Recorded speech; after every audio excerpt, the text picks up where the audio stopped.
Est-ce que vous allez bien ce matin? Je vois que 2-3 se disent bonjour encore. Est-ce que vous êtes dans la joie ce matin? J'ai pas entendu. Ah. Alors je vais laisser les 2-3 personnes qui discutent encore s'asseoir ou se lever à leur place. Puis après on va commencer.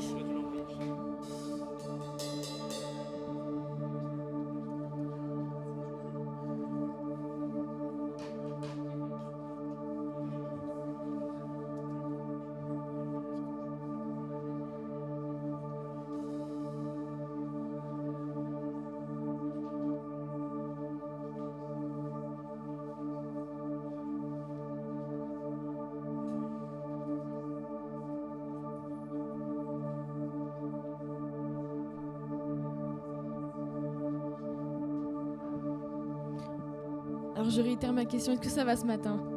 Maintenant que tout le monde est assis. Et bien maintenant que vous êtes assis, je vous demande de vous lever. Parce qu'on va louer Dieu ensemble ce matin. On va déclarer qu'il est bon pour nous ce matin.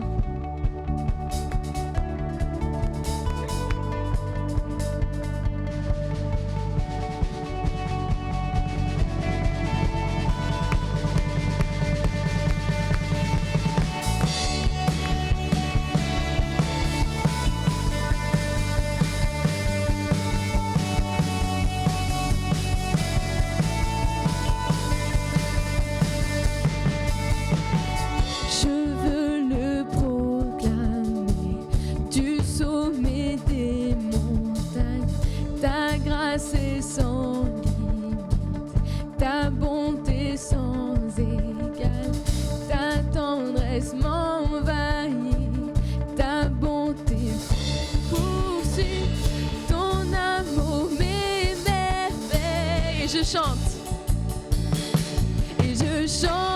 car tu es bon, et je danse car tu es bon, et je crie de joie. Wouh! Tu es bon. Tu es bon pour moi. Oh,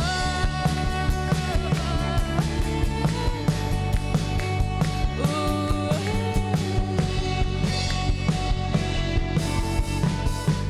Rien dans tout l'univers.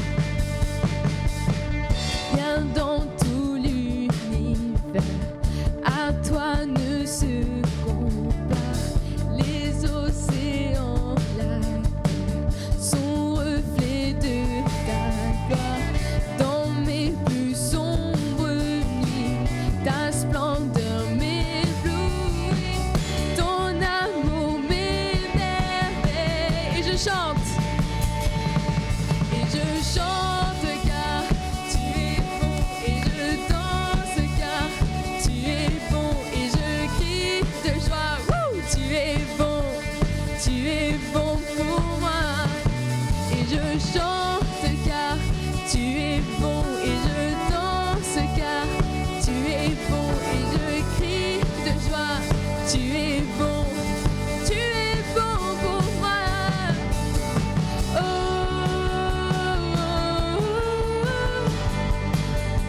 oh, oh, oh, oh. Un cri sur mes lèvres, ma vie te célèbre. Tu es bon, chante église ce matin. Vent, soleil ou pluie, mon cœur te redit. Tu es bon, un cri sur mes lèvres, un cri sur mes lèvres, ma vie te célèbre. Tu es bon, vent, soleil ou pluie, vent, soleil ou pluie, mon cœur te redit. Tu es bon,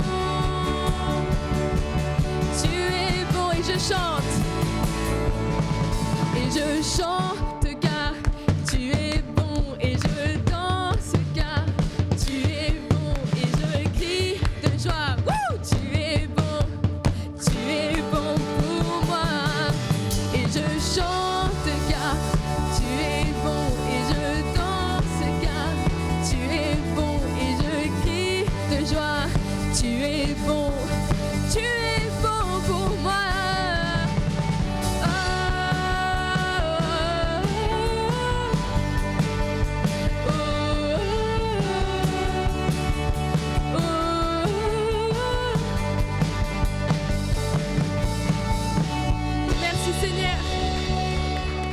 Merci pour ta présence ce matin. On va proclamer que du sommet des montagnes, on va voir la lumière de Dieu. Et qu'il il peut transformer la nuit en lumière.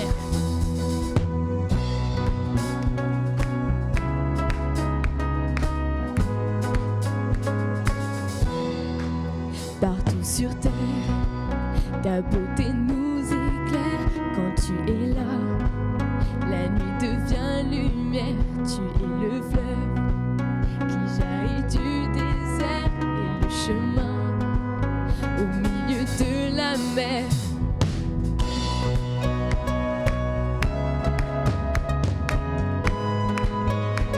Partout sur terre. Partout sur terre, ta beauté nous éclaire quand tu es là. La nuit devient lumière, tu es le fleuve qui jaillit du désert et le chemin au milieu de la mer. Dieu, tu es la lumière, tu ne faiblis jamais, tu es l'espoir, tu vis en moi. Et dans l'obscurité, tu ne faillis jamais, tu es l'espoir, tu viens éclairer ma foi. Oh oh oh oh, oh oh oh oh oh, ta vérité me guide vers ton cœur. Je veux marcher vers toi malgré mes peurs, être avec toi. Je vis dans ta splendeur, à tes jours. Je vis dans ta splendeur. Dieu, tu es la lumière, tu ne faiblis jamais, tu es l'espoir, tu vis en moi. Et dans l'obscurité, tu ne faillis jamais, tu es l'espoir, tu viens éclairer ma voix. Oh oh oh oh, oh oh oh oh oh, oh oh oh oh, oh oh oh oh. Tu as scellé dans le ciel ta victoire éternelle. Tu as gravé dans mon cœur ton amour pour tout. Tu as scellé dans le ciel ta victoire éternelle. Tu as gravé dans mon cœur ton amour. Oh oh oh oh, oh oh oh oh oh. Dieu, tu es la lumière. Dieu, tu es la lumière, tu ne faiblis jamais, tu es l'espoir, tu vis en moi. Et dans l'obscurité, tu ne faillis jamais, tu es l'espoir, tu viens éclairer ma voix. Oh oh oh oh, oh oh oh oh oh, oh oh oh oh. Amen. Est-ce que ce matin, d'un même cœur, tous ensemble, on puisse faire monter à Dieu nos adorations? Est-ce qu'en signe d'adoration, si tu as envie, tu peux lever tes mains ce matin? Parce qu'on va faire monter à Dieu nos adorations, nos louanges. Que notre cœur soit pur et sincère quand nous prions notre Dieu ce matin. Pour vraiment que nos prières puissent être agréables à Dieu ce matin. Alors on va chanter au Seigneur, qu'il est notre rocher, qu'il est notre abri. Et on va le remercier pour sa présence ce matin.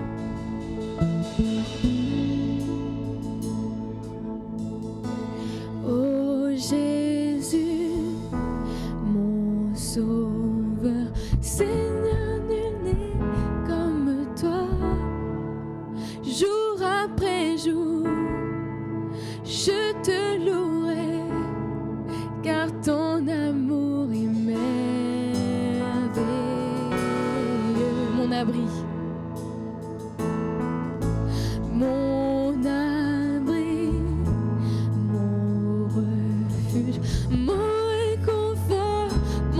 rocher. Tout ce qui vit, ce que je suis, ne cesse de t'adorer. Chante au Seigneur. Chante au Seigneur, crie de joie, terre entière. À Dieu la gloire, la puissance et l'honneur. Les monts s'inclinent et les flots rugissent à l'écho de ton nom. Je vois tes œuvres et mon cœur crie de joie. Je t'aimerai, je tiendrai par la foi. Rien ne pourrait t'égaler, tes promesses pour moi. Oh Jésus, oh Jésus, mon sauveur, Seigneur, nul n'est comme toi. Jour après jour, je te louerai, car ton amour est mon abri, mon refuge, mon réconfort, mon rocher. Tout ce qui vit, ce que je suis, ne cesse de t'adorer.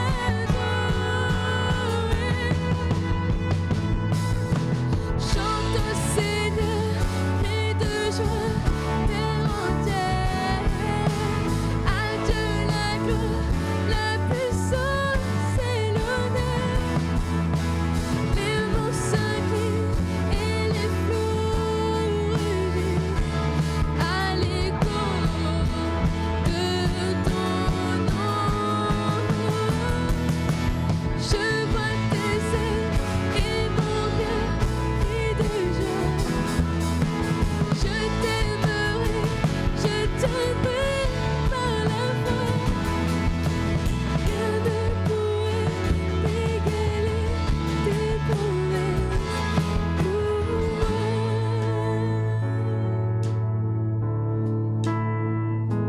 Pour moi.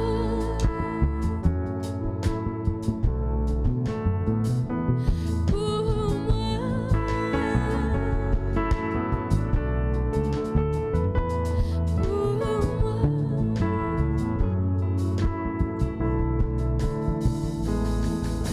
Chante au Seigneur, crie de joie, terre entière.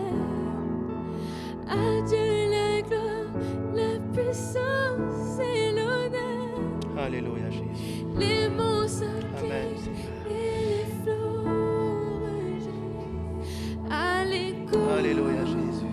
de ton nom. Oh, Je vois tes œuvres et mon cœur crie de joie. Je t'aimerai, je tiendrai par la foi. Rien ne pourrait t'égaler, tes promesses pour moi. Alléluia, Jésus.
puis-je pour que le roi des cieux m'ouvre ses bras?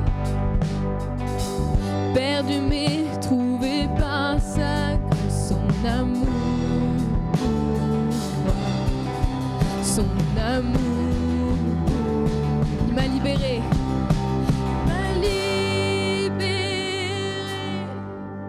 Ma dette est payée, je suis enfant de Dieu, je suis à lui. Il m'a racheté à la croix grâce à son sang. J'étais esclave du péché, mais il m'a sauvé. Jésus m'a sauvé, il m'a libéré, ma dette est payée, je suis enfant de Dieu, je suis à lui et dans sa maison, et dans sa maison, j'ai trouvé. Je suis enfant de Dieu, je suis à lui, je suis choisi, je suis choisi et affranchi. En toi je sais qui je suis, tu es pour moi, pas contre moi. En toi je sais qui je suis choisi, je suis choisi. Et affranchi, en toi je sais qui je suis. Tu es pour moi, tu es pour moi, pas contre moi. Oh, en toi je sais qui je suis choisi, je suis choisi et affranchi. En toi je sais qui je suis. Tu es pour moi, pas contre moi. Oh, en toi je sais qui je suis. Oh, en toi je sais qui je suis. Il m'a libéré, ma dette est payée. Je suis enfant de Dieu, je suis à lui. Et dans sa maison, j'ai trouvé ma place. Je suis enfant de Dieu, je suis à lui. Je suis choisi Alléluia, Jésus. et affranchi. Amen, amen. Je sais qui Proclamons ensemble, je suis choisi. Je suis choisi et affranchi. En toi, je proclame-le de tout ton cœur. Je suis choisi. je suis choisi et affranchi. En toi, je sais qui je suis. je suis choisi et affranchi. En toi, je sais qui je suis. Il m'a libéré, matin. Il m'a libéré, Ma dette est payée. ma dette est payée. je suis enfant de Dieu, je suis à lui. Et dans sa maison, j'ai trouvé ma place. Je suis enfant de Dieu, je suis à lui. Et dans sa maison, Amen. j'ai trouvé ma place. Je suis enfant Amen. de Dieu, Alléluia. je suis à lui. Je propose qu'on ait un temps de silence. Que ces paroles fassent leur chemin dans nos cœurs. Je crois que ce matin, il y a peut-être une délivrance à saisir. Tu es enfant de Dieu. es enfant de Dieu. Seigneur te libère ce matin. Il brise les chaînes.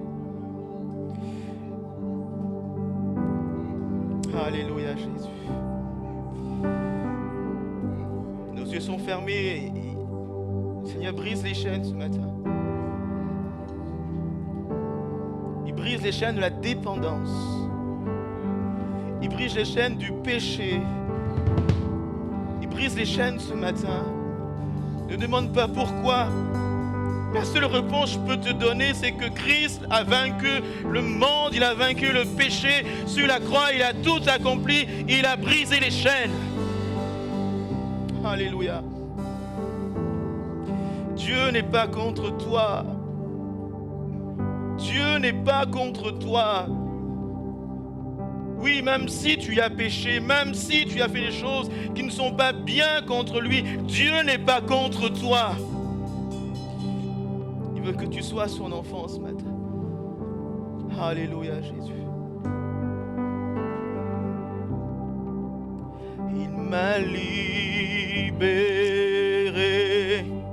ma dette est payée. Je suis enfant de Dieu, je suis à lui. Et dans sa maison, j'ai trouvé ma place. Je suis enfant de Dieu, je suis à lui. Alléluia. Alléluia. Seigneur vous bénisse. Merci à toute l'équipe. Merci à Ophélie, à toute l'équipe. Que Dieu vous bénisse. Il y a des opportunités. Vous savez, dans la vie, Dieu nous place souvent devant des circonstances où il faut saisir l'opportunité. Et je crois que ce matin, il y a une saison, il y a un jour de délivrance pour quelqu'un. Ne pose pas la question, mais je suis convaincu que Dieu veut te donner une délivrance, Dieu veut te donner une liberté, Dieu veut faire quelque chose de fort dans ta vie, veut briser des chaînes. Amen. J'aime ce verset de la Bible qui dit « Si le Fils vous affranchit, vous serez réellement libre. » Quand Jésus passe par là, c'est efficace. Laisse le Seigneur te libérer, le Seigneur te délivrer. Amen. Que Dieu vous bénisse. Bonjour à chacun. Bonjour. Amen. On va passer à une autre étape de notre culte. Avant, je vous laisse regarder cette vidéo. Merci.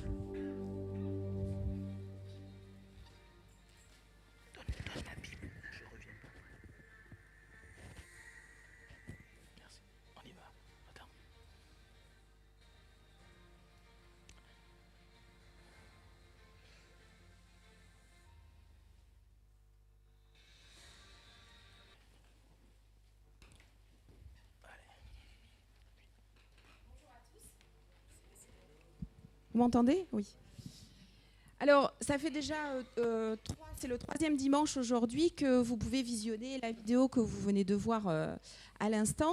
Par contre, on a décidé ensemble qu'il y avait peut-être besoin d'un petit peu plus d'explications sur cette journée et sur cette action qui est menée sur le plan national et au sein de notre Église. Donc, Jean-Luc, on a quand même quelques questions à te poser pour que tu nous éclaires sur le sujet, puisque tu es le porte-parole de ce projet sur le plan local. Est-ce que tu pourrais nous expliquer, on a vu dans la vidéo qu'il s'agissait d'un mouvement, d'après ce que j'ai compris, Générosité en Action. Est-ce que tu pourrais nous expliquer qu'est-ce que c'est exactement ? Oui, je peux le faire. C'est une chose. D'abord, avant de commencer à répondre à cette question, je suis super content parce que c'est la 3e semaine qu'on visionne cette vidéo. Et déjà, j'ai pas mal de questions qui sont arrivées. Donc ça, c'est déjà une très bonne nouvelle. Donc, Générosité en Action, c'est quoi ? D'abord, c'est une association indépendante qui rassemble des chrétiens et qui souhaitent s'unir et se connecter ensemble pour accomplir davantage pour le royaume de Dieu. D'accord ? Ça, c'est la première des choses. La deuxième chose, cette association souhaite soutenir la croissance dans notre pays, la France. Parce que comme vous le vivez, comme vous et moi, la France, ce n'est pas un pays facile pour l'Évangile. Donc sa mission, c'est entraîner un élan de générosité, selon l'enseignement de Jésus qui nous dit « il y a plus de joie à donner qu'à... » Voilà, vous êtes extraordinaire. Son but, évidemment, c'est d'encourager la générosité. Activer des dons ciblés pour que le financement des projets nationaux et locaux soit soutenu par tous.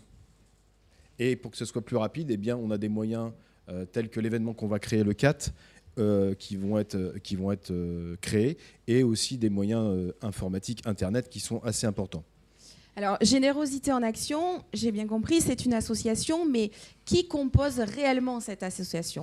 Alors, comme je viens de te le dire, Sylvie, c'est, on va dire, une bande de chrétiens, de toute la France. Hein. Il y a des chrétiens de Lille, de Toulon, de Paris, de Brest, de Strasbourg et de La Rochelle.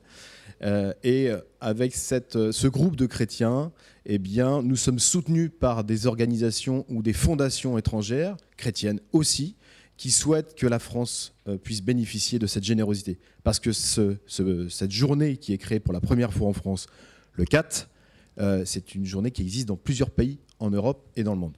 Donc là, en gros, on élargit vraiment l'évangélisation. Oui. Et on encourage à la générosité, ça j'ai bien compris, autour de plusieurs projets. Cette année, plusieurs projets ont été choisis. Est-ce que tu peux nous en dire un peu plus ? Oui, je peux. Alors des projets, c'est ce que je disais avec Odile tout à l'heure, il y en a énormément en France.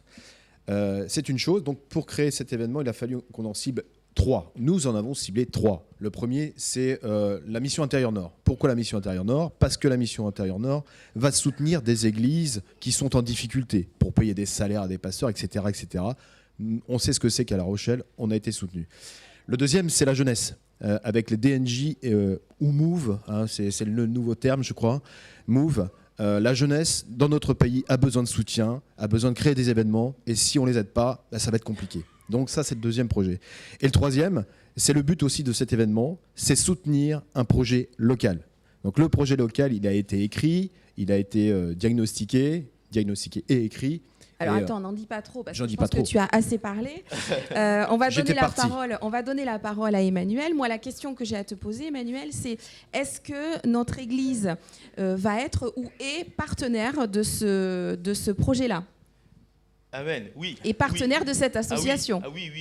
Vous savez, on est partenaire, on a eu à cœur, en tout cas moi, dans mon cœur, et le CA avec moi, d'entrer dans ce projet. Pourquoi ? Pour la simple raison que vous avez suivi ce programme ou ce projet Rêve.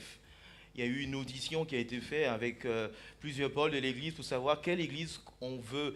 Et donc, en tenant compte de tout ce qui a été écrit et de notre besoin de salle, pour nous, c'était une opportunité d'entrer dans ce projet. Pour, bien sûr, aller à une autre étape de notre projet d'église, avoir un nouveau local et beaucoup d'autres choses. Voilà. Alors, je comprends qu'effectivement, il s'agit pour nous tous, hein, pas que pour nous là, parce qu'effectivement, on a un micro, on parle, mais on essaye aussi d'expliquer tout ça pour que ça soit plus clair. Et il s'agit de rentrer dans une dynamique de mobilisation. La mobilisation, vous savez ce que c'est. On en entend parler souvent, plusieurs fois dans l'année. Il y a diverses choses qui impliquent les personnes à se mobiliser. Plusieurs causes. Une maladie, je pense au Téléthon par exemple. Chacun participe à ce qu'il veut. Mais alors, moi personnellement, je trouve vraiment... super, ce genre de mobilisation. On a jusqu'à présent, depuis plusieurs années, et tant mieux, merci Seigneur, on entend parler et on participe au DNJ pour les jeunes. Il y a des choses qui se sont développées pour les jeunes, mais là, aujourd'hui, il s'agit d'une journée qui va encore plus développer notre mouvement. C'est-à-dire qu'on parle d'une association qui a réfléchi, qui a mené une réflexion pour que les églises croissent, qu'elles grandissent et qu'elle se développe encore plus. Et je trouve que c'est un merveilleux projet. Amen. Donc, on a vu dans la vidéo que cette mobilisation, elle s'articule autour d'une demi-journée cette année. C'est la première année que c'est organisé. Jean-Luc, est-ce que tu peux nous en dire un petit peu plus sur cette demi-journée et pourquoi est-ce qu'on doit venir ? Avant que Jean-Luc réponde, je tiens à dire quelque chose. Il y a l'association, mais il y a une notion spirituelle qu'il faut partager là. Et moi, c'était la deuxième cause qui m'a permis de dire oui. C'est qu'on a du mal à parler d'argent à l'église. Après, vous allez me dire, on est en France. Mais la Bible est au-dessus de la France. Et lorsqu'on lit la parole de Dieu, on parle de générosité. Vous savez qu'avec Jésus, il y avait des femmes qui le soutenaient. Est-ce que vous savez ça ? Dans toutes ces balades, pas balades, dans tout, je n'ai même pas balade, voilà, vous me suivez, mais dans toutes ces missions, il y avait des gens derrière, il y avait une femme de la maison d'Hérode qui donnait de ses deniers pour que Jésus ait de quoi à manger. Et je peux comprendre qu'en France, on a du mal avec ces notions. Et pour nous aussi participer à cette journée, avant de revenir sur l'organisation pratique, c'est aussi comprendre la notion biblique de la générosité. La Bible nous invite à comprendre que je donne pour l'œuvre de Dieu, Dieu, il me donne. C'est clair. Ce n'est pas moi qui le dis, c'est lui qui le dit. Donc, on veut aussi partager et mettre dans nos églises cette culture de la générosité afin qu'on soit très alerte, très à l'aise avec ces choses et aussi on puisse abonder dans nos biens, dans nos gestes pour que l'œuvre de Dieu avance. Et je le crois, si on l'a fait, c'est parce qu'on sait que vous êtes généreux et que vous allez l'être encore pour les projets locaux et même nationaux. Donc cet après-midi du 4 décembre, on va commencer vers 13h. Ce sera Vincent Valdecabresse, le président de l'association, qui va prendre la parole et qui va nous faire découvrir un peu ce que c'est que cet après-midi et cette association. Donc ce sera en visio, c'est ça ? Ce sera en visio. Hein. On enregistre tout. Tout est en train de se caler en ce moment. Il y a un travail de titan qui est en train de se faire en ce moment. Donc ce sera en visio, ce sera d'ailleurs à l'étage, à moins qu'on ait une bonne surprise, c'est que l'église soit pleine, et là ce sera notre problème. Donc on sera informé de cette journée. Ensuite il va y avoir un message biblique, parce qu'un événement comme ça, on veut vraiment qu'il y ait un message biblique. L'argent, on en parlait il y a un instant, la générosité, c'est biblique. Donc il y aura un message, ce sera le pasteur Daniel Potier de Lille. Ensuite, après, il y aura des témoignages de personnes qui ont déjà franchi le pas de la générosité. Et là aussi, ça va être un très très bon moment, des Français comme des étrangers. Et ensuite, il y aura le projet de l'église locale qui sera décrit par notre pasteur, là aussi. Et pour terminer la journée, il y aura ce moment d'échange entre nous pour parler de la générosité autour de quelques questions ciblées et qui nous animera ensemble, qui va vraiment nous connecter ensemble pour ce projet, pour ce but commun. Alors ça, j'y crois beaucoup parce que j'ai beaucoup travaillé dessus. Donc j'espère que ça va bien se passer. Et aussi, il y aura dans cet après-midi-là le moment où ceux qui seront là pourront participer aux dons. En tout cas, pourront avoir des intentions de dons. Vous savez, il y a le Téléthon qui est bientôt et on parle tout le temps, pendant 24 heures, d'intention de dons. Et on voit ce chrono-là, ces montants qui montent. Bon, on n'aura pas le chrono, pas encore, en tout cas pas cette année, mais ça sera pareil, des intentions de dons. Donc la suite, on en parlera peut-être la semaine prochaine parce que le temps nous est compté. Exactement, on ne va pas vous charger l'esprit d'explication maintenant. La seule chose qu'on peut dire, c'est si effectivement ce thème vous intéresse, alors juste une aparté sur ce qu'on va dire la semaine prochaine, c'est qu'il n'y a bien sûr aucune obligation de dons. Donc vous pouvez quand même venir, même si vous ne donnez pas. Mais si le thème vous intéresse, si vous voulez vraiment être acteur de ce projet qui est national et qui sera aussi sur le plan local, eh bien, je vous invite tout simplement à être curieux, à venir et à participer, parce que effectivement, plus on est nombreux et plus on va apprendre sur la générosité. Alors, je te laisse la parole, parce que ça, je ne maîtrise pas. Donc du coup, si vous êtes intéressé, j'ai emmené mon PC avec moi. Je vais vous inscrire sur cette journée individuellement. C'est histoire de faire du reporting pour savoir combien de personnes seront connectées ensemble sur notre pays. D'accord ? Amen. Merci Seigneur pour ces moments.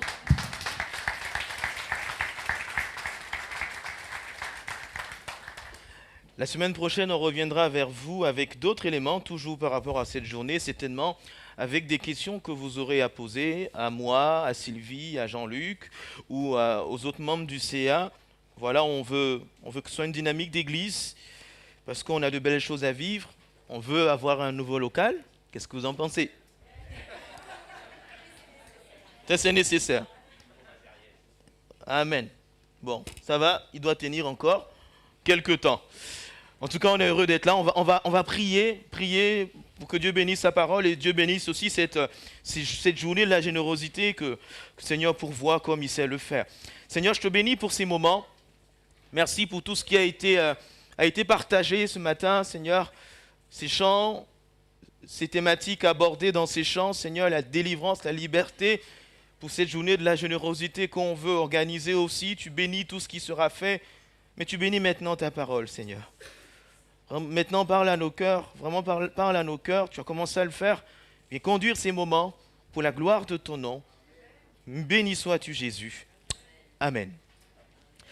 J'aimerais introduire le message de ce matin avec une lecture dans l'évangile de Matthieu, Matthieu chapitre 14, à partir du verset 22 à 31, Matthieu 14, 22 à 31. Je crois que c'est un peu petit, mais je vous lis, c'est pas grave. Vous allez m'écouter. Matthieu 14, 22 à 31. Aussitôt après, Jésus obligea les disciples à monter dans la barque et à passer avec lui de l'autre côté pendant qu'il renverrait la foule. Quand Jésus l'eut renvoyé, il monta sur la montagne pour prier à l'écart. Et comme le soir était venu, il était seul. La barque, déjà au milieu de la mer, était battue par les flots, car le vent était contraire. À la 4e veille de la nuit, c'est-à-dire autour de 3 heures du matin, Jésus alla vers eux, marchant sur la mer. Quand les disciples le virent marcher sur la mer, ils furent troublés et dirent « C'est un fantôme ». Ça ne date pas de maintenant, cette histoire. Et dans leur frayeur, ils poussèrent des cris de détresse. Et Jésus leur dit aussitôt « Rassurez-vous, c'est moi, n'ayez pas peur ».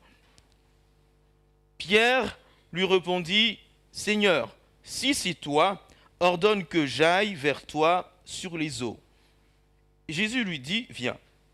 Pierre sortit de la barque et marcha sur les eaux pour aller vers Jésus. Et voyant que le vent était fort, il eut peur.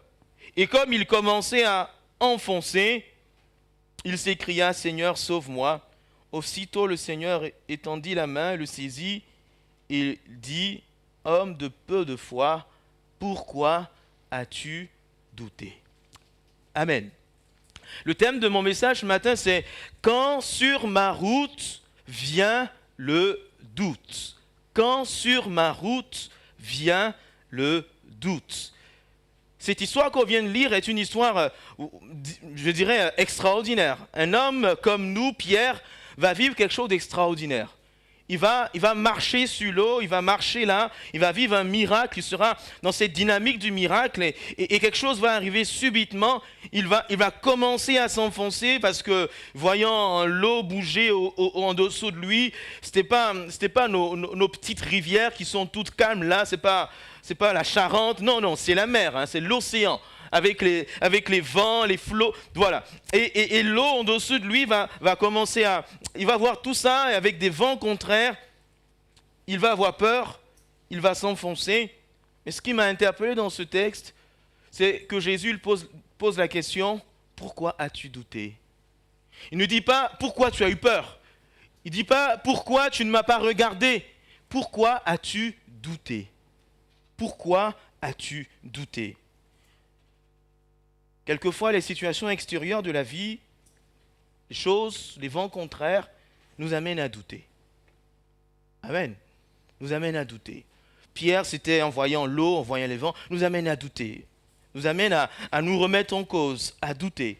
les circonstances, parfois on doute même de l'amour de Dieu. On doute de la présence de Dieu. On doute de tout en fait. On remet tout en cause. Est-ce que Dieu est là? On remet en cause notre appel, on remet en cause notre famille, on remet en cause notre éducation, on remet en cause même, on va plus loin, on remet en cause même la Bible. Est-ce que vous êtes d'accord avec moi? C'est pas on, c'est vrai. On remet en cause tout. On remet en cause pas mal de choses dans nos vies. Nous sommes confrontés à cette réalité. Vous savez, j'ai une bonne nouvelle pour vous. Bien de personnes avant vous ont douté aussi. Et en méditant ce texte, je me suis rendu compte que la majorité, la quasi-majorité des hommes de Dieu que vous voyez dans la Bible ont tous douté aussi un jour. Sarah a douté. Ah ouais, elle a douté. Lorsque les anges vont lui annoncer qu'elle va avoir un fils, elle était derrière, elle va rigoler, elle va dire, mais dis donc, ceux ils rêvent encore. Hein. Mon mari qui est... qui a passé l'âge, moi qui ai dépassé aussi les valeurs du temps, voilà, c'est pas possible. Gédéon a douté. Lorsque l'ange de l'Éternel viendra vers lui, vaillant héros, il s'est tourné en disant, il y a quelqu'un derrière moi. Moïse a douté. Moïse a douté parce qu'il était bègue, il butait sur les mots, parce qu'il ne se sentait pas capable, il avait aussi un passé lourd, il avait commis un meurtre, et pour lui, ce n'était pas possible que Dieu dise, toi, tu vas aller délivrer le peuple. Il a douté. Élie a douté. Ça ne vous surprend pas? L'homme qui a prié que le feu, et puis le feu de Dieu est descendu, il a douté un jour à cause d'une femme qu'il a menacée, Jézabel. Il a eu tellement peur, il a douté de son appel, il a douté de la puissance de Dieu. Il a douté, traversé une période de doute. Jean-Baptiste a douté. Celui dont la Bible dit, parmi les fils des prophètes, il n'y a aucun qui est plus grand que Jean-Baptiste.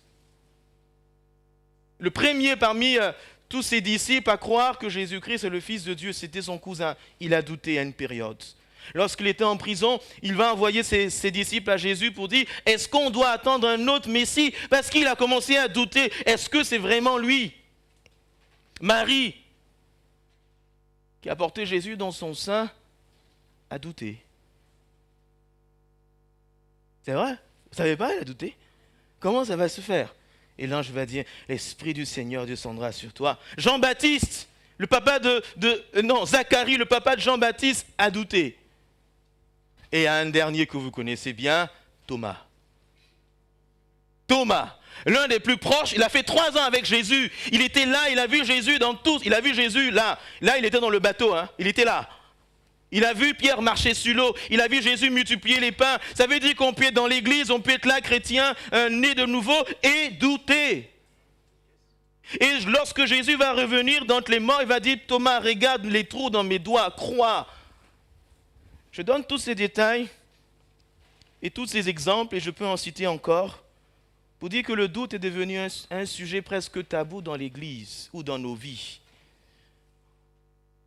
On n'en parle pas. On parle de foi, je suis le premier à en parler, mais on n'ose pas parler du doute. Et on n'ose pas dire que je doute. Je ne sais pas si quelqu'un a osé dire un jour à quelqu'un autour de lui, je doute. Parce qu'on a peur du regard. On a peur du regard. Imaginez un instant que je vienne voir, Jean-Luc ou je vienne voir Rémi et je dis, Rémi, je doute. Oh, tu doutes? Mais c'est humain de douter. C'est humain de douter. Ce n'est pas un péché de douter.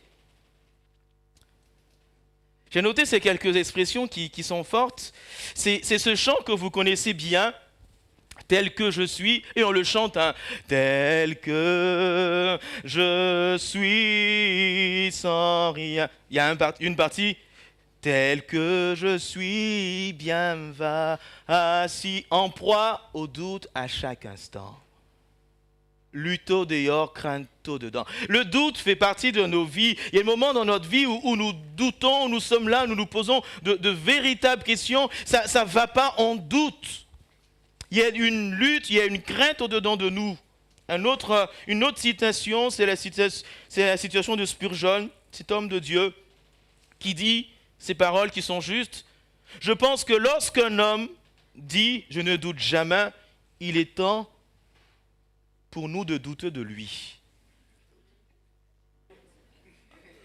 Je vais répéter. Lorsqu'un homme dit « je ne doute jamais », il est temps pour nous de douter de lui. D'accord? Vous dites qu'on est tous là. J'ose pas poser la question qui n'a jamais douté. On va tous brancher la main comme ça, parce que moi-même je doute, et vous doutez aussi pour plusieurs raisons. Ça fait partie de la vie, ça fait partie de la vie chrétienne, ça fait partie de notre humanité, ça fait partie de ce que nous sommes. Et d'autres hommes de Dieu avant nous ont pu douter, mais la véritable question, ce n'est pas pourquoi je doute, mais c'est de veiller à ce que le doute ne nous amène pas dans ce que Dieu ne veut pas. La première pensée pour nous ce matin, d'où le doute peut-il venir? D'où le doute peut-il venir? Pierre a commencé à douter. Pourquoi? Lorsqu'il a détourné son regard de Jésus. Parce qu'il était dans une belle dynamique là, il marchait comme ça, et ses regards étaient fixés sur Jésus. Et dès qu'il a commencé à regarder le vent, l'eau, ce qui se passait, il a commencé à douter, il a commencé à s'enfoncer lorsqu'il a vu ces choses. Le doute peut s'installer dans nos cœurs quand l'intellect prend le pas sur la foi. Quand l'intellect prend le pas sur la foi. Thomas, je reviens sur cet homme dans l'évangile de Jean au chapitre 20, verset 27, il voulait les preuves intellectuelles de la mort de Christ. Pour lui, Jésus est mort, d'accord, mais où sont les preuves? Et quelquefois, à force de raisonner, de développer notre foi qui est basée seulement sur l'intellect, le doute viendra forcément. Et fais attention à ce doute, parce qu'il peut t'amener à t'enfoncer comme Pierre. Le problème, ce n'est pas de douter, c'est de veiller à ce que le doute ne m'enfonce pas plus bas. Amen. Amen, vous êtes là? Si vous doutez comme moi, quelquefois, dites Amen. Ah, c'est super. Alléluia. Souvent, l'intellect nous amène à douter parce qu'on réfléchit trop, on calcule trop. Mais il arrive un moment, Jésus nous dit, comme à Thomas, Thomas, arrête, crois. Arrête de calculer, de réfléchir, de te poser 10 000 questions. Crois. Amen. Et j'ai envie de dire à quelqu'un, crois. Tout à l'heure, on a eu un don spirituel. Notre sœur ne savait pas ce qu'on allait prêcher ce matin. Mais pour toi qui as besoin de t'engager avec Dieu, arrête de remettre à demain. Crois. D'où peut venir le doute? Le doute aussi peut avoir une origine spirituelle. Je m'explique. Quelquefois, certains chrétiens commencent à douter parce que l'adversaire, le diable, veut s'aimer le doute dans nos cœurs. Souvenez-vous de Ève. Ève qui est là et qui regarde le fruit, et il y a un Satan qui vient. Dieu a-t-il réellement dit? Il est conscient que lorsqu'il commence à s'aimer le doute dans le cœur du disciple, de l'enfant de Dieu, celui-ci peut commencer, s'il ne veille pas, à s'enfoncer. Autre source spirituelle, parfois on doute parce qu'il y a un souci dans nos vies qui n'est pas en règle avec Dieu. On doute de Dieu, on doute de son existence comme Moïse. Moïse a douté, pourquoi? Parce qu'il avait commis un meurtre, il avait tué un Égyptien, et parce qu'il avait tué un Égyptien, il ne se sentait pas digne. Quelquefois on doute des promesses de Dieu, parce qu'il y a parfois dans nos vies des choses qui ne sont pas réglées. Et on pense que Dieu va s'arrêter dessus, on pense que Dieu va nous tenir rigueur pour cela, et on remet en cause tout parce qu'il y a des choses à régler dans nos vies. Amen. Troisième origine qui est aussi importante à souligner, le doute peut venir aussi d'un manque de confiance en soi. D'un manque de confiance en soi. On a certains chrétiens, et c'est comme ça, la vie est faite comme cela. On a traversé des situations parfois difficiles qui font qu'on doute de nous. On doute de nous. Et parce qu'on doute de nous, on doute de Dieu. on doute de Dieu. Parce qu'on doute de nous, on doute de Dieu. J'ai noté ici, si tu doutes de toi, Dieu ne doute pas de toi. Amen. Si tu doutes de toi, Dieu ne doute pas de toi. Il y a quelque temps, j'étais en formation pastorale et il y a un chrétien qui est venu me dire un jour, c'est une image, hein, mais elle était pertinente. Il m'a dit, Emmanuel, Dieu a parié sur toi.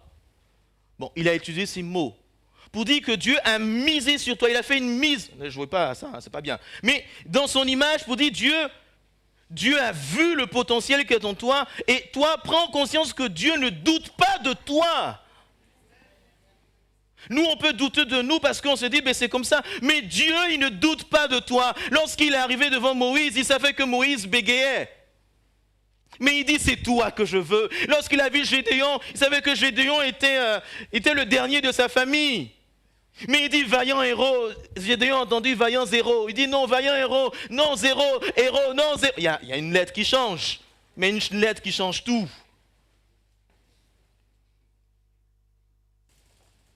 Peu importe l'origine du doute, Dieu ne doute pas de toi. Et ce matin, si je partage ce message, c'est peut-être nous encourager à sortir du doute, à veiller. Parce que lorsque le doute commence à s'installer dans nos vies, il nous rend instables. Jacques dira, je vous lis ces versets, c'est Jacques dira dans son Jacques 1, verset 6, Jacques 1, verset 6, pas si les versets vont s'afficher, mais je vous lis ces versets, Jacques 1, verset 6.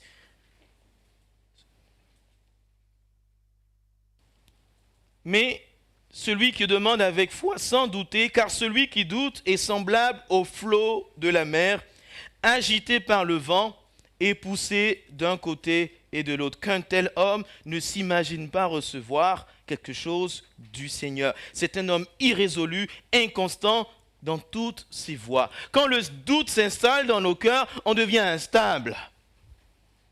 On est comme la mer, là, tu vois, on tangue comme cela. Bon, on ne danse pas, mais il est comme ça. On est instable. On n'a pas de fondement. Et c'est triste à dire qu'il y a beaucoup d'enfants de Dieu qui sont instables. Ils manquent de stabilité parce que le doute s'est installé, ce doute s'est enraciné et ils savent même, c'est compliqué. Je ne trouve même pas les mots. Et Jacques va plus loin. Il dit de tels hommes sont dangereux.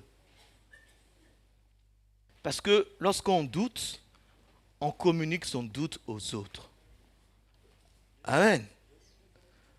On communique son doute aux autres. Dans l'histoire du peuple d'Israël, il y a eu 10 espions là qui sont revenus. Eux, ils doutaient de Dieu et ils ont amené tout le peuple à douter de Dieu. Faites attention à ceux qui vous parlent d'à côté de l'autre là. S'ils doutent trop, mon frère, ma sœur, je t'aime bien, mais moi, je ne veux pas devenir comme toi. Moi, je ne doute pas. Ou si j'ai commencé à douter, non, c'est bon. Un enfant de Dieu qui doute trop s'expose à l'incrédulité. Un enfant de Dieu qui doute trop, où le doute s'installe, s'enracine, devient désobéissant. Désobéissant à Dieu, parce que tu remets tout en cause. Tu remets en cause la parole de Dieu, tu remets en cause lorsque Dieu va dire de faire ceci, mais tu vas remettre en cause même Jésus qui est mort à la croix. Remets en cause tout, désobéissant. Et il y a une autre réalité qui s'installe, la rébellion. Le doute vient quand il n'est pas combattu, il n'est pas chassé. Ça crée dans nos cœurs l'incrédulité. L'incrédulité crée la désobéissance. La désobéissance nous amène à la rébellion. Il y a une chose à laquelle Dieu n'aime pas, c'est la rébellion. Amen. Quand sur ma route vient le doute, j'en parle avec liberté parce que le doute viendra sur votre route forcément. Le doute arrivera. Il arrivera des moments où vous allez vous poser des questions. Veillez à ce que ce doute ne nous enfonce pas. Comme Pierre a commencé à s'enfoncer. Amen. Quand sur ma route vient le doute, 3 choses à vivre. 3 choses à savoir. C'est des choses simples, je vais être simple avec vous, je vais être pratique avec vous. La première chose à comprendre, c'est que Jésus sait, Jésus comprend et Jésus voit quand tu doutes. Est-ce que vous le savez? Moi, je trouve ça extraordinaire. Quand tu doutes, Jésus, il le voit. Il le sait. Il sait que le gars ou la jeune fille, excusez-moi l'expression, mon langage très familier, elle commence à douter là. Elle commence à douter. Mais ce que j'aime bien, si tu doutes de Dieu, Dieu ne doute pas de son amour pour toi. Si toi tu doutes de lui, tu doutes des circonstances, Dieu il ne doute pas de son amour pour toi. Lorsque Pierre a commencé à douter, Jésus n'a pas dit « mais voilà tu doutes, je te laisse », mais il était là. Il était là pour l'amener à sortir de cette situation. Il était là pour l'amener à sortir de son doute, pour vivre le miracle. Ce qui est beau, on ne se rend pas compte lorsqu'on lit ce texte, c'est que lorsqu'il s'enfonce, Jésus le relève. Mais ils vont continuer à marcher pour remonter dans la barque. Amen. Il s'est enfoncé là, la barque était là parce qu'il est venu là. Jésus l'a retiré et ils ont marché ensemble, parce que Jésus ne l'a pas porté, hein. Non. Et ils ont continué à marcher ensemble pour aller à la barque. Quand tu doutes, le Seigneur le comprend, le Seigneur il le voit. Il ne te voit pas, j'ai noté ici, il ne te voit pas comme un pestiféré, comme quelqu'un qu'il faut fuir, mais il voit quelqu'un qui a besoin de son aide. Jésus est là. Si sur ta route vient le doute, Jésus est là. Amen. Dis-le dans ton cœur, si le doute vient, Jésus est là. Jésus est là. Il n'a pas fui, il est là. Et son désir, c'est de te relever afin que tu rentres dans les promesses de Dieu. Pour revenir sur le cas de Thomas, on sait tous que Thomas a douté. Mais ce qu'on oublie souvent, c'est que Thomas a cru après. Et Thomas est allé servir le Seigneur dans les Indes. Parmi les 12, parmi les 120 qui étaient dans la chambre haute, lui, il a eu à cœur d'aller en Inde, dans cette partie du monde, pour répandre la bonne nouvelle. Oui, il a douté, mais son doute a été transformé pour être utile entre les mains de Dieu. Tu doutes aujourd'hui, c'est un fait. Mais Dieu veut que ce doute disparaisse pour être utile entre ses mains demain. Amen. Quand sur ma route le doute vient, Jésus est là, Jésus il comprend. Et Jésus veut me faire sortir de ce doute. Le Seigneur veut me libérer. Deuxième pensée, quand sur ma route le doute vient, il faut comprendre que ton Dieu est plus puissant que tes doutes. Ton Dieu est plus puissant que tes doutes. Je trouve ça extraordinaire. Dans Genèse 18, verset 12, lorsque Sarah s'est mise à rigoler, lorsqu'on lui a dit tu auras un enfant, l'ange lui a dit tu auras un enfant l'année prochaine, elle s'est mise à rigoler. Mais on ne lui a pas demandé. On lui a simplement dit l'année prochaine tu auras un enfant. Ce n'est pas une question, mais tout est là. Ton Dieu est plus puissant que tes doutes. Seigneur, je doute, mais toi tu es plus puissant. Je veux dire quoi par là? Dieu n'attend pas que tes doutes disparaissent pour agir, il agira forcément. Amen. Il agira forcément parce que il a dit dans sa parole. Amen. Il agira forcément. Il agira forcément. Que tu rigoles. Moi, et je trouve ça bien parce que là, on a parlé de la générosité de ce projet de salle. Honnêtement, quelqu'un me dira, oui, je doute. Bah oui, tu doutes, mais pas de souci. Mais que tu doutes pas. Moi, je crois que Dieu va faire et Dieu va faire. Et tu vas voir de tes yeux, j'espère que tu vas voir. Mais seulement, veille à ce que le doute ne te fasse pas perdre la foi. C'est ça le danger. Que tu doutes, que tu me dises, Emmanuel, d'accord, mais fais attention mon frère, ma soeur. Reste pas trop dans ce doute, parce que Dieu est plus puissant que tes doutes. Dieu est plus fort que tes doutes. Dieu est plus fort que nos doutes. Sarah a rigolé parce qu'elle n'y croyait pas. Sarah s'est dit non, c'est pas possible. Mais l'année qui a suivi, il y a eu des pleurs de bébé dans ses mains. Je ne sais pas comment c'est fait. Cette femme qui avait plus de 80 ans, c'était compliqué là, scientifiquement parlant, mais elle va voir son organisme être changé. Elle va voir bon, je ne sais pas comment ils étaient à l'époque, mais elle va voir là son ventre sortir comme cela, avec les nausées, et Abraham qui se dit mais qu'est-ce qui se passe là? Ça, c'est la puissance de Dieu. Ton Dieu est plus puissant que tes doutes. Quand le doute vient sur ta route, souviens-toi que ton Dieu est plus puissant. Seigneur, je doute. Seigneur, je n'arrive pas. Mais je sais que tu es plus puissant. Et c'est la meilleure façon pour sortir du doute. Amen.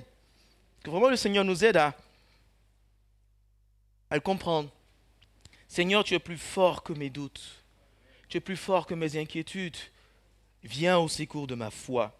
Troisième chose à réaliser lorsque le doute vient sur ma route, les promesses de Dieu sont fondées sur un fondement solide. Parce que le doute arrivera. Et lorsque le doute arrive, je l'ai dit, on est comme cela, on est comme sur l'eau, là, ça tangue, on est instable. Souviens-toi que les promesses de Dieu sont solides. Elles ne sont pas fondées sur un sable mouvant. Elles ne sont pas fondées sur une société qui change, là, voilà, ça change aujourd'hui. Les promesses de Dieu sont fondées sur la croix de Jésus-Christ, alléluia.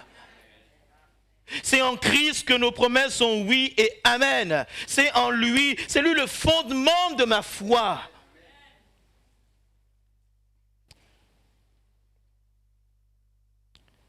Il y a une pensée dans la Bible que j'aime bien. Dieu veille sur sa parole pour l'accomplir. Quand Dieu dit une chose, comprenez-le très bien, Dieu s'engage. Quand Dieu dit une chose, Dieu s'engage.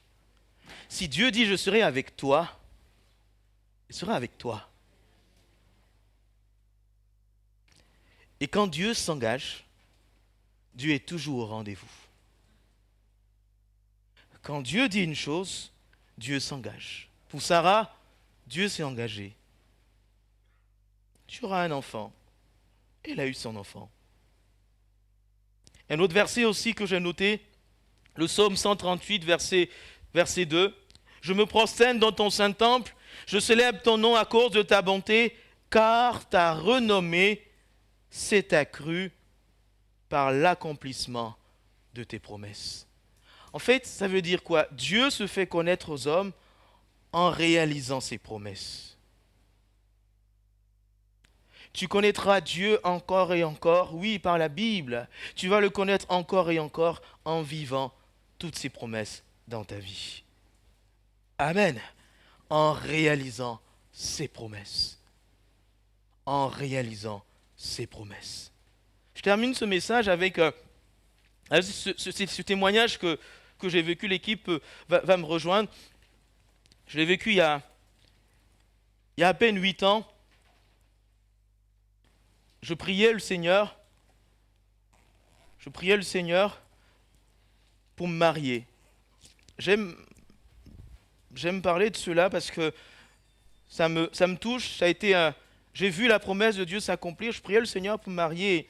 Je me souviens de ce jour, j'étais à l'école biblique dans ma chambre. J'étais engagé avec une jeune fille. On se fréquentait, pour utiliser les mots d'aujourd'hui. Et ça n'allait pas vraiment. C'était compliqué. Franchement, c'était compliqué. C'était difficile. C'était difficile en fait. Et on était dans une période de tension comme cela. Et moi, je priais un jour de jeûne. J'étais là dans ma chambre à l'école biblique. Et je priais. Et je me souviens de ce matin-là. J'ai entendu la voix du Seigneur qui me dit, Emmanuel, l'année prochaine, tu vas te marier. On était en février 2012. Ah, j'étais content. D'ailleurs, j'avais mon colocataire, le frère avec qui je dormais, qui est pasteur aujourd'hui aussi à Gap. Et je lui ai dit, l'année prochaine, je me marie. Il m'a regardé comme ça et dit, eh bien dis donc, c'est bien pour toi, ok. Et il a dit parce que tout le monde voyait que entre moi et cette jeune fille, ça n'allait pas. Et moi, j'étais content, je dis, ben, ah super, peut-être ça va se résoudre avec elle. Et Dieu a conduit les choses, ça n'a pas abouti. Et avec Marika, ça a commencé. On a commencé à se fréquenter, c'était bizarre au départ, parce que je ne comprenais pas trop. Et je me souviens d'un jour où une femme de Dieu est venue me dire, Emmanuel, ce que Dieu a dit, il accomplira. Ne doute pas de Dieu. Le jour de mon mariage en 2013, j'étais là, on se pose encore les questions pour dire qu'on doute. Même le jour du mariage, j'étais là, il y avait un combat. Emmanuel, est-ce que tu as fait le bon choix? Est-ce que tu as fait le bon choix?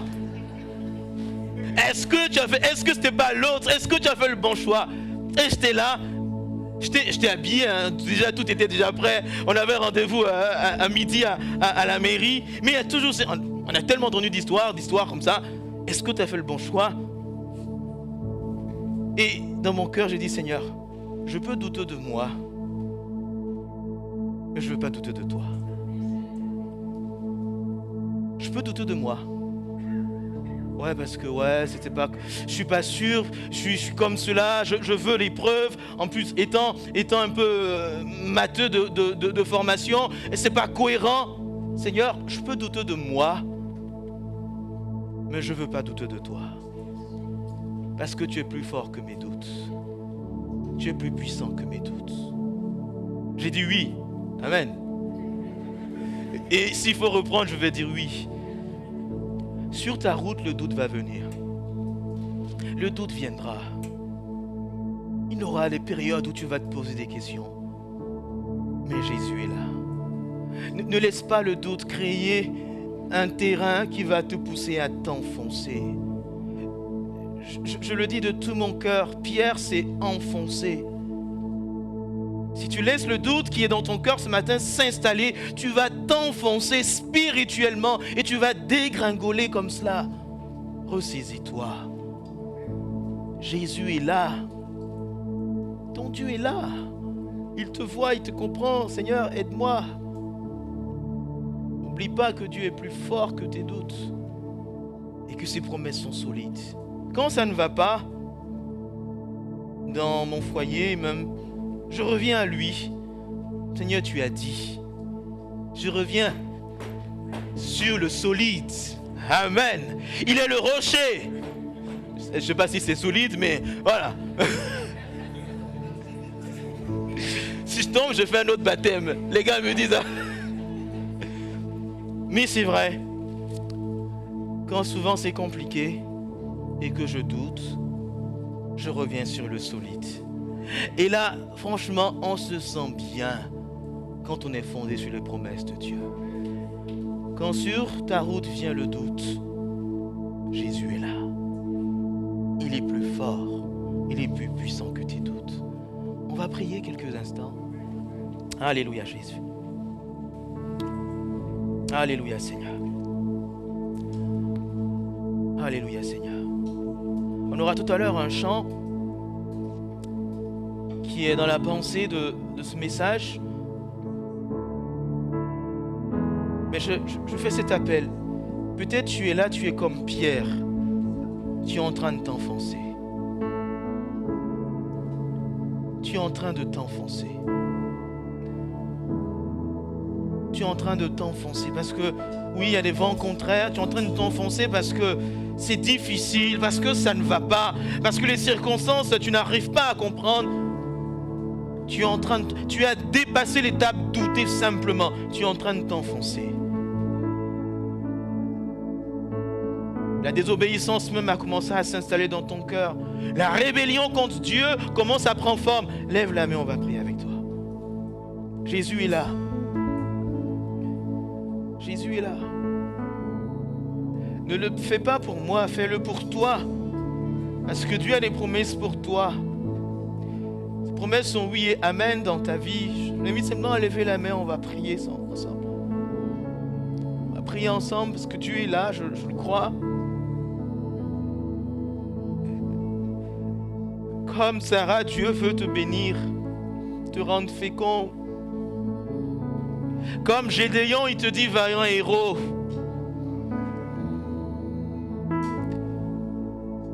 Comme Moïse, il dit tu vas le faire. C'est toi que j'ai choisi, c'est pas un autre. D'ailleurs, si tu veux, il y a quelqu'un qui sera avec toi, qui t'accompagnera, mais c'est toi que j'ai choisi.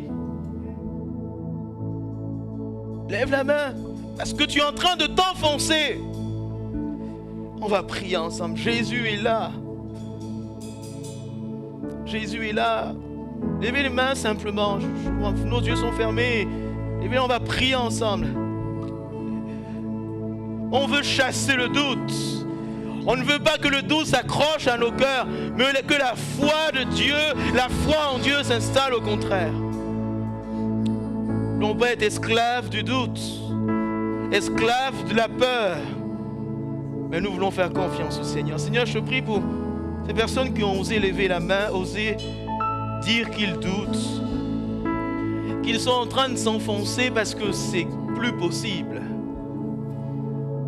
Il y a pour ces personnes qui voient l'incrédulité s'installer, le manque de foi, le rejet de Dieu. Pour ces personnes qui ont commencé à se rebeller contre toi parce que voilà, c'est compliqué, Seigneur. Mais tu es là. Et ce que je sais, c'est que toi, tu ne doutes pas de ton amour pour elles, Seigneur. Pour eux, Seigneur, pour chacun de nous, Seigneur. Et je prie de les relever au nom de Jésus ce matin, Seigneur. Tu les relèves, Seigneur. Tu les mets sur un ferme rocher qui est Jésus, Seigneur. Tu les mets sur un ferme rocher ce matin, Seigneur. Ceux qui doutent pour leur famille, ceux qui doutent pour leur église, ceux qui doutent pour leur salut.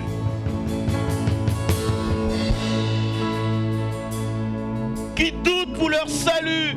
Est-ce que je serai sauvé? Seigneur veut te dire, appuie-toi sur le rocher qui est Jésus. Seigneur, bénis ta parole dans nos cœurs ce matin. Et quand le doute viendra la prochaine fois, celui-ci partira. Parce que Jésus est là. Amen. Parce que tu es plus grand que nos doutes. Et tu agiras certainement. Alléluia, Jésus. Béni sois-tu, Seigneur. Béni sois-tu. Tu m'as ébloui. Alléluia, Jésus. Par tes mélodies. Alléluia, Jésus. Tu m'entoures. Alléluia, Seigneur. D'amour. Alléluia, Jésus, Nazareth. Chant de délivrance. Alléluia, Seigneur. Devant mes ennemis. Béni sois-tu, Seigneur. Toutes mes craintes s'enfuient. Alléluia. Je ne suis plus esclave de la peur. Je suis enfant de Dieu. Je ne suis plus esclave de la peur. Je suis enfant de Dieu. Alléluia. Alléluia. Je ne suis plus esclave de la peur, du doute, Seigneur. Béni sois-tu. Proclame de tout ton cœur. Avant ma naissance, Amen. tu m'avais choisi. Amen. Appelé par mon nom. Tu m'as adopté. Je suis De ta famille. Ton esprit vit en moi. Je ne suis plus esclave de la peur. Je suis enfant de Dieu. Je ne suis plus esclave de la peur. Je suis enfant de Dieu. De la peur. Je ne suis plus Alléluia. esclave de la peur. Oui, je suis enfant de Dieu. Je ne suis plus esclave. Je ne suis plus esclave Alléluia. de la peur. Je suis enfant de Dieu. Alléluia. Alléluia. Béni sois-tu, Seigneur. Il est le Dieu qui fend la mer encore. Il est le Dieu qui fait de grandes choses. Alléluia. Il est le Dieu qui réalise ses promesses. Son nom est fidèle. Le fidèle. Alléluia. Tu fends la mer. Alléluia Jésus. Béni sois-tu mon Dieu.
Amen.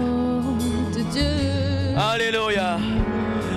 Je suis enfant de Dieu. Je suis enfant de Dieu. Je suis enfant de Dieu. Crois-le ce matin. Alléluia, on le proclame. Je suis enfant de Dieu. Je ne suis plus esclave. Je ne suis plus esclave de la paix. Amen. Je suis enfant de Dieu. Je ne suis plus esclave, non. Je ne suis plus non. esclave de la paix. Je suis enfant de Dieu. Je suis Alléluia. enfant de Dieu. Alléluia.